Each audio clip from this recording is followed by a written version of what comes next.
Phone చేసి చెప్పు వెళ్తున్నాం ఉండదు అని చెప్పు. మీరు ఫస్ట్ వాళ్ళకి ఫోన్ చేసి చెప్పు.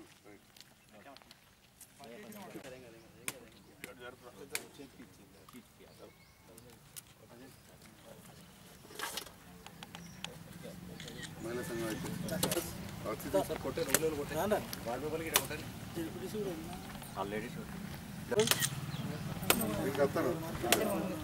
మార్కెట్ ప్రోగ్రామ్ ఉంటుంది ముందర మంచిగా కెనాల్ కార్డు ఉంటాయి స్కూల్ దగ్గర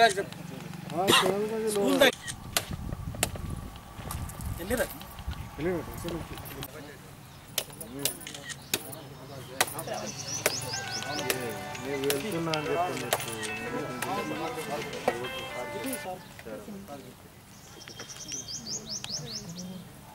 రావణ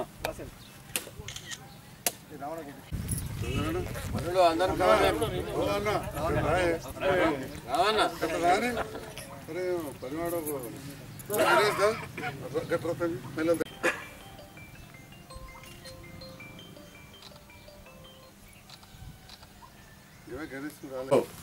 మహిళా సంఘ శంకుస్థాపన కార్యక్రమానికి నన్ను ఆహ్వానించిన గ్రామ సర్పంచ్ శ్రీ మైపాల్ రెడ్డి గారికి, వార్డు మెంబర్లకు, గ్రామ పెద్దలకు, ముఖ్య అతిథిగా వచ్చేసిన సోదరి జడ్పీటీసీ పెండం నాగలక్ష్మి రాములు గారికి, మోతే గ్రామ మాజీ సర్పంచ్ శ్రీ ఐలేని సురేందర్రావు గారికి, market committee AMC director Kamalakar Rao గారికి, ఇంకా ఈ కార్యక్రమంలో పాల్గొన్న వివిధ కుల సంఘాల నాయకులకు, మరీ ముఖ్యంగా మహిళా సంఘ నాయకులకు, అక్క చెల్లెళ్లకు నా హృదయపూర్వక నమస్కారాలు, శుభాకాంక్షలు కూడా మీ అందరికి. ఎందుకంటే మంచి సంతోషకరమైన దినం ఇవాళ.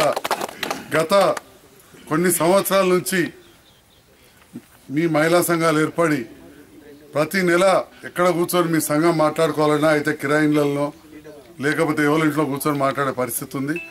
ఇవాళ వాటిని దృష్టిలో పెట్టుకొని మన ఎంపీ గారు 5 లక్షల రూపాయలు మన మోరపల్లికి, అంతర్గామకు, కల్లెడకు, మోతెకు, తక్కలపల్లికి ఇలా చాలా గ్రామాలకు 5 లక్షల చొప్పున మన మహిళా సంఘాలకు ఇచ్చుకున్నాం. ఈనాడు దీన్ని శంకుస్థాపన చేసుకున్నాం. తొందరగా కంప్లీట్ కావాలి. మరొక విషయం చెప్తా ఉన్నా, చాలామంది మాట్లాడుతూ ఉంటారు తెలంగాణ వచ్చింది ఏమొచ్చిందని. తెలంగాణ రాగానే మొట్టమొదటిగా మనకు వచ్చింది బీద బడుగు బలైన వర్గాలు కడుపు నిండా తినాలని చెప్పి సంక్షేమం. అంటే 200 రూపాయలు ఉన్న పింఛన్ను 1000 రూపాయలు చేసినాం. అంతకుముందు ఏదైతే బీడీ కార్మికులకు ₹1 ఎన్నడూ ఏ ప్రభుత్వం ఎన్నడూ ఇవ్వలే. ఇవాళ మనం 1000 రూపాయల పెన్షన్ ఇస్తా ఉన్నాం. ఇది ఒక్క జగిత్యాల నియోజకవర్గంలో 22,500 మందికి వస్తుంది. అందరూ కూడా దగ్గర నీడకు 22,500 మందికి వస్తుంది. ఇది చిన్న విషయం కాదు. పక్క కురుట్ల కానీ అయితే 26,800 మందికి వస్తుంది. మనకంటే 6,000 మందికి ఎక్కువ. దానికి కారణం ఏంటంటే అప్పుడు సర్వే దండగా అన్నారు. అంటే మనం బీడీలు చేసే వాళ్ళు కూడా సర్వేలో రాయించుకోకపోతే ఇవాళ పెన్షన్ రాకపోయింది. దానికి కారణం ఆ ఉసురు, ఆ ఎవరైతే సర్వే దండగా అన్నారో వాళ్ళకే తగులుతుంది. ఎందుకంటే మన ప్రభుత్వం సర్వే చేయించుకొని మీరే పని చేస్తారో చెప్పుని అది చెప్తే దాన్ని బట్టి మేము ఇస్తామన్నారు. ఇవాళ గీత కార్మికులు ఉంటారు, గౌడ్స్ 50 ఏళ్ళు నిండిన వాళ్ళకి ఇవాళ 1000 రూపాయల పెన్షన్ ఇస్తున్నాం. పద్మశాలి ఉన్నారు, నేత పని చేస్తే వాళ్ళకి ఇస్తున్నాం. ఇట్లా 4 కిలోలకెళ్ళి 6 కిలోల బియ్యం. సర్కారు బల్లలో గరీబ్ గల పిల్లలు చదువుతారు. మనం ఇంటికాడ సన్న బియ్యం తిన్నాం, వాళ్ళకి దొడ్డు బియ్యం. అది కూడా మార్చింది, సన్న బియ్యం పెట్టింది మన ప్రభుత్వం. ఆ తర్వాత పెండ్లి అయితే కళ్యాణ లక్ష్మి పథకం. కళ్యాణ లక్ష్మి అంతకుముందు లగ్గం అంటే 5,000 ఇవ్వకపోదు, 50,000 పోయి 75,000 అయింది. అటెన్గా ఏడాది అయితే బిడ్డ గర్భవతి అయిందంటే తల్లిదండ్రులకు ఒక దిక్కు సంతోషం, రెండో దిక్కు మళ్ళీ పురుడుకి ఎట్లా పెట్టాలి, ప్రసూతికి ఎట్లా పెట్టాలని. ఇప్పుడు ఆ బాధ లేకుండా ప్రసూతి దవాఖానలో ఫ్రీ. అటెన్గా బట్టలు, సూట్ కేసు, మచ్చడిదాను, సబ్బులు, నూనెలు, కేసీఆర్ కిట్. అటెన్గా మళ్ళా పురుడు ఖర్చులకు 12,000 రూపాయలు. ఇట్లా ఎన్నడని ఏ ప్రభుత్వం చేసిందా? ఇన్ని కార్యక్రమాలు చేస్తుంది.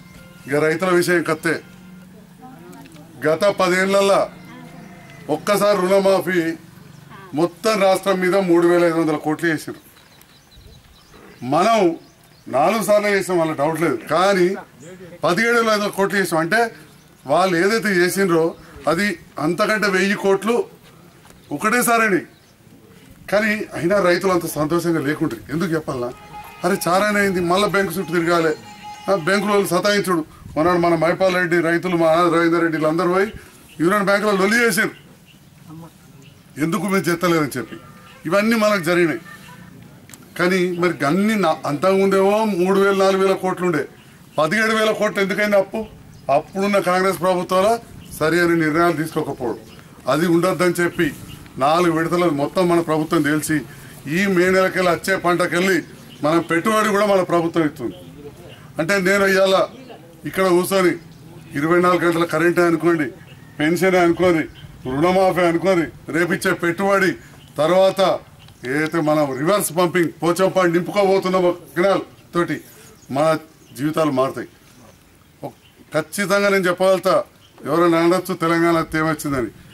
ఆ 10 ఏళ్లలో వాళ్ళు మూరపల్లికి ఎన్ని పైసలు ఇచ్చిండ్రో అంతకంటే డబల్ పైసలు ఈయన ఈ 4 ఏళ్లలో రాకపోతే నేను మళ్ళీ మీ ఊరికే రానని చెప్తున్నా.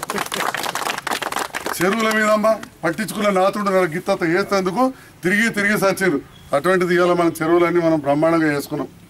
గౌడ్స్ ఎక్కడన్నా ఈత చెట్లు పెట్టుకుంటామంటే ఉచితంగా తవ్విచ్చుడు ఎన్నడూ ఉండేనా ఈ కార్యక్రమం? ఇట్లాంటి ఎన్నో కార్యక్రమాలు మన ప్రభుత్వం తీసుకున్నది. కాబట్టి మీ అందరి ఆశీర్వాదం ఉండాలి. ఖచ్చితంగా ఈ ప్రభుత్వం పనిచేసే ప్రభుత్వం. ఇకపోతే రేపు పెద్దలు అందరూ ఎన్ని నీళ్ళు తాగుతారు? ఫిల్టర్ నీళ్ళు తాగుతారు. మరి మనం తాగద్దా? అందుకే కొత్త ట్యాంకులు ఇవాళ కట్టుకుంటున్నాం. ఇక్కడ కనబడే 2 ట్యాంకులు విన్నారా? బ్రహ్మాండంగా స్వచ్ఛమైన నీరు, గోదావరి నీరు పోచంపాడికెళ్ళి మీకు చక్కగా మూడపల్లికి వస్తాయి, ఫిల్టర్ అయి వస్తాయి ఇంటింటికి. వాటిని పొదుపుగా వాడుకోవాల్సిన బాధ్యత మనది. ఏమనుకుంటున్నారంటే ఇప్పుడు ఎట్లయినా మనోళ్ళు వాడరు, నల్లాలు వీకెత్తారు, పైపులు కోసేస్తారు, కాబట్టి ఇలా చక్కగా దొరికే ఫెయిల్ అవుతుంది అని చెప్పి రోజు విమర్శిస్తున్నారు. కానీ మీరు దాన్ని తిప్పికొట్టాలి. ఎందుకంటే ఇది మన కోసం. అన్నిటికంటే ఆరోగ్యం కాపాడుకోవాలంటే మంచిగా ఉండాల్సింది 1 గాలి, 2 నీరు, 3వది ఆహారం. గాలి అంటే దాన్ని కల్మషం చేసుకుంటున్నాం. మన కల్మషమైన గాలి పీల్చుకునే ఈ చెట్లు, మనం పీల్చుకునే గాలి ఇచ్చేది ఈ చెట్లు. అందుకోసం చెట్లు పెంచాలని చెప్పి సార్ గొప్ప కార్యక్రమం పెట్టారు. ఇవాళ మీ ఊళ్ళో కూడా బాగా చెట్లు పెట్టారు, ఇంకా పెట్టాలి. ఆదర్శం మీ ఊరు. 2వది నీళ్లు ఇస్తుంది ప్రభుత్వం. 3వది ఆహారం. బడి పిల్లలకు సన్న బియ్యం అనుకోండి, మనకు 6 కిలోల బియ్యం, వృద్ధులకు, వితంతువులకు, ఇంటి మీద ఉన్న వాళ్ళకు కూడా ఇలా మనం పింఛన్ ఇస్తున్నాం. దేవుని పేరు మీద ఇంటి మీద ఉంటే పింఛన్ రావాలంటే మొగడు చచ్చిపోయాడని రాయించుకోవాలి. రాజేశ్వర దేవునికి ఉంటారు, మొగడు చచ్చిపోయినట్టు రాయించుకోవాలి. ఇంతవరకు అట్లా రాయించుకోవాలి. కానీ ఇప్పుడు అట్లా లేదు. ఇంటి మీద ఉన్న వాళ్ళకు కూడా మనం పింఛన్ ఇస్తున్నాం. ఊరికి 30-40 మంది ఉన్నారు విడాకులై. వాళ్ళదే ఎక్కువ కోసం. ఇంకా వాస్తవానికి భర్త చచ్చిపోయిన వాళ్ళకంటే వాళ్ళదే ఎక్కువ కోసం. భర్త చచ్చిపోతే పిల్లలని చూస్తారు. భర్త ఇడిచిపెట్టిపోతే తాగుపోతాయో మన ఇడిచిపెట్టిపోతే రామ కోసం ఉంటుంది. అటువంటిది ఇవాళ మన ప్రభుత్వం ఇవన్నీ చేపడుతుంది. వికలాంగులకు వచ్చేసరికి కుంటోళ్ళకు గుడ్డోళ్ళకి 500 ఇస్తారు. ఇవాళ 1500 రూపాయలు ఇస్తున్నాం. మీకు మంచిగా చదువు చెప్పాలని చెప్పి ఉద్యోగస్తులు మంచిగా పనిచేయాలని. ఒకప్పుడు 33-34% కంటే ఎక్కువ జీతాలు పెంచలే. మన సార్లకు 43% పెంచారు. 7 మా సార్లు అంతా 43% పెంచారు. అంటే సుదర్శన్ గారు వాస్తవమేనా కాదా? ఇదివరకు ఎప్పుడైనా ఏ ప్రభుత్వం మీ జీతాలు ఇంత పెంచిందా? ఎన్నడూ పెంచాలి. ఎందుకు పెంచింది? మనకు మన వాళ్ళు మంచి చదువు చెప్పాలి, ఉద్యోగాలు మంచిగా చేయాలి. కొంతమంది చేస్తున్నారు, కొంతమంది చేయట్లేదు, అది వేరే విషయం. అట్లనే కెనాల్ ఉంటే మనకు పోతుండే అన్ని బ్రిడ్జ్లు కూలిపోయినాయి, డ్రాపులు కూలిపోయినాయి. దానికోసం కూడా మీ D53 కెనాల్ ఇక్కడికి వెళ్ళి రోలవాగు అక్కడ దానికి 6 కోట్ల రూపాయలతో టెండర్లు అయినాయి. సరే నీళ్ళు వచ్చినాయి కాబట్టి ఆ పని ఆగింది. మళ్ళీ కూడా పని ప్రారంభమవుతుంది. ఇవన్నీ కార్యక్రమాలు మన ప్రభుత్వం చేస్తుంది. దుష్ప్రచారాన్ని మా మీద ఊకే ప్రభుత్వం మీద అదొకటి ఇదొకటి మాట్లాడుతుంటారు. కొద్దిగా మీరు వాటిని తిప్పికొట్టి గౌరవ ముఖ్యమంత్రి కేసీఆర్ గారిని, అదేవిధంగా మన ఎంపీ గారిని, నన్ను, నాతో పాటు ఉన్న మా సోదరులందరినీ మీరు ఆశీర్వదించి ప్రోత్సహించండి. ఇంకా పనిచేస్తాం మీతోటి, ఇంకా ప్రోత్సహిస్తే ఇంకా పనిచేస్తామని తెలియజేస్తూ మరొక్కసారి మీ అందరికీ ధన్యవాదాలు.